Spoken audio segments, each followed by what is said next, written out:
We're seeing in the hematologic space just generally that there's a lot of interest in the use of minimal residual disease to expedite drug development and to help characterize response among patients. And this has really been across all the heme malignancies, but we've also noticed that there have been a lot of issues with the quality of data that we've received for use of minimal residual disease. And so we really felt the need to issue guidance to sort of help industry, academia, et cetera, and others that are looking to use minimal residual disease.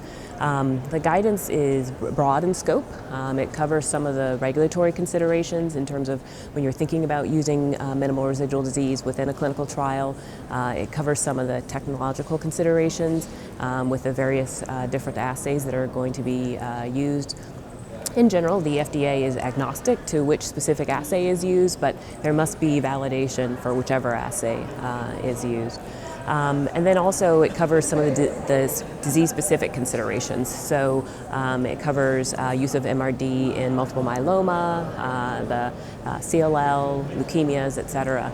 And then lastly, the guidance really provides a lot of information about some of the statistical considerations, both in terms of conducting a meta-analysis to further validate use of minimal residual disease in heme malignancies, but then also covers some of the statistical considerations when using MRD within a specific clinical trial.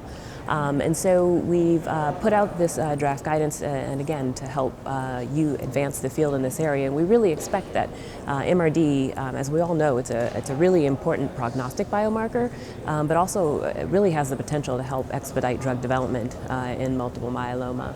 And the FDA is really committed to working with the larger community to advance this area.